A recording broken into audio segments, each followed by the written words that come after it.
The afterlife and reincarnation, Archons, soul traps, and the path to liberation. Throughout human history, various cultures, ancient texts, and spiritual traditions have hinted at a hidden reality beyond death. Some believe that souls are guided to the light, a place of rest or judgment, before returning for another lifetime. But what if this cycle of reincarnation is not the natural order of things? What if it is a trap designed to keep souls bound to the material world? In esoteric traditions, entities known as Archons are often described as cosmic jailers that enforce the system of reincarnation, feeding off the energy generated by human suffering and ignorance. This article explores the ancient warnings about soul entrapment, the role of mana, spiritual energy, in this process, and how one might break free from the cycle of rebirth by looking at wisdom from various ancient cultures. Who or what are the Archons?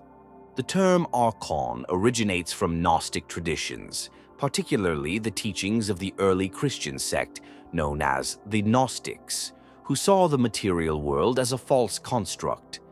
The Nag Hammadi texts, discovered in Egypt in 1945, contain scriptures that describe the Archons as powerful beings that rule over the physical realm, keeping souls ignorant of their true divine origins. The Gnostic view on Archons. Demiurge. The Archons are led by a false god known as the Demiurge, a corrupted being that fashioned the material universe. This being is often equated with the Old Testament God, Yahweh, though interpretations vary. Trickery and deception. Archons work through illusion, false religions, and control systems to keep souls in a cycle of reincarnation, feeding off their fear, suffering, and ignorance. Soul harvesting. The Gnostics suggested that upon death, souls are confronted by these beings, who may appear as beings of light, guides, or even loved ones to trick them into re-entering the reincarnation cycle. This concept bears similarities to later theories of a false afterlife matrix, where souls are manipulated into choosing reincarnation under the pretense of soul growth or karmic debt repayment. Ancient texts and mythological parallels. The Tibetan Book of the Dead, Bardo Thodol. In Tibetan Buddhism, the Bardo Thodol serves as a guide for navigating the intermediate state, Bardo, between death and rebirth. It describes how the deceased will encounter visions, deities, and past experiences, many of which may be illusory. Recognizing the deception. The book advises souls to avoid being drawn towards comforting lights or familiar presences, as these may lead them back into samsara, the cycle of reincarnation. Liberation through awareness. By achieving lucid awareness at the moment of death, one can recognize these illusions and avoid rebirth. This echoes the Gnostic warnings about deceptive forces guiding souls back into the material realm. Hinduism and the samsara trap. Hinduism teaches that souls are caught in samsara, an endless cycle of birth, death, and rebirth driven by karma. However, deeper Hindu traditions also hint at a deliberate mechanism of control. Maya, illusion. The physical world is a construct of Maya, a grand illusion that binds souls to the material plane. Moksha, liberation.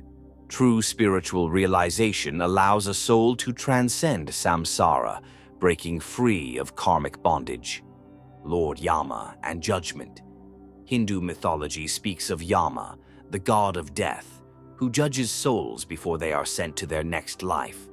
Some speculate that Yama and the Archons share a similar function, to enforce reincarnation. Egyptian myths and the soul's journey. The Egyptian Book of the Dead details the journey of the soul through the Duat, underworld, where it must pass various tests before reaching Osiris for judgment. The weighing of the heart. The deceased's heart is weighed against the feather of Ma'at, truth. A heavy heart, burdened by sins, is devoured, leading to reincarnation or destruction. The false paradises. Some Egyptian texts hint that certain afterlife realms are illusions, designed to trap souls who do not achieve full enlightenment. The Egyptian concept of the Ka, life force, also bears resemblance to mana, which we will explore further. Other cultures and similar beliefs. Norse mythology. The Valkyries take fallen warriors to Valhalla, but some speculate this may be a deceptive construct within the afterlife matrix. Native American beliefs. Some tribes warn of false spirits appearing after death, attempting to lure souls into the wrong path. The role of mana. Is our spiritual energy being stolen? Mana, known as spiritual energy or life force, is a concept found in Polynesian traditions, but similar ideas exist in many ancient cultures. Prana, Hinduism. Qi, China. Orgone, Wilhelm Reich's theories. Some researchers propose that the Archons feed off human energy, particularly through negative emotions such as fear, suffering, and worship-based devotion. This would suggest that organized religious systems, which demand prayer and devotion to higher beings, may actually be energy-harvesting mechanisms rather than paths to enlightenment. How to cultivate and protect your mana. Meditation and energy work. Practicing deep meditation, qigong, and breathwork can strengthen one's life force. Avoiding fear and anger. Since negative emotions drain mana, maintaining emotional equilibrium is crucial. Lucid dying practices. Cultivating awareness during life increases the likelihood of conscious decision-making after death. Escaping the reincarnation cycle, ancient clues and practices. If reincarnation is a prison system, then breaking free requires knowledge, preparation, and spiritual power. Reject the tunnel of light. Some spiritual theorists argue that the light seen at death is part of the soul trap system, meant to lure souls back into reincarnation. Instead of following it blindly, some suggest demanding freedom or moving beyond the light. The Gnostics taught that spiritual knowledge, gnosis, leads to freedom. This includes recognizing archonic deception and staying conscious in the afterlife.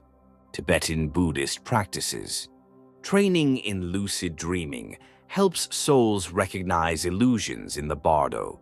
Phowa, conscious dying, allows the soul to exit the reincarnation cycle.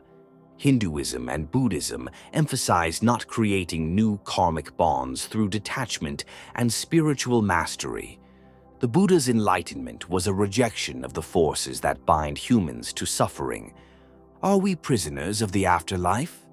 The idea that death is not true freedom but a controlled process of soul recycling is both terrifying and liberating. If true, it suggests that spiritual evolution is not just about being a good person, but also about becoming aware of the illusion and reclaiming sovereignty over one's soul. By understanding the warnings from ancient cultures, energy cultivation practices, and exit strategies, one may finally break free from the reincarnation cycle and step into true spiritual liberation, reclaiming your soul's sovereignty. The journey through life and death is shrouded in mystery, yet many ancient cultures and esoteric traditions have hinted at a deeper truth, one that challenges the mainstream narratives of the afterlife. If reincarnation is not merely a natural cycle but a controlled system of soul entrapment, then understanding this deception is paramount to achieving true spiritual freedom. From the Gnostics' warnings about the Archons to the Bardo Thodol's guidance on avoiding illusory afterlife constructs, we see a recurring theme. Awareness is the key to liberation. The ancient Egyptians sought to navigate the duat with wisdom, while Hindus and Buddhists emphasized detachment from karmic bonds and the illusion of Maya. Across various traditions, the message is clear.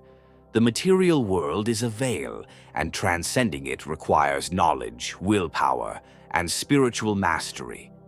Our mana, prana, ki, the very essence of our spiritual energy, may be subject to external manipulation.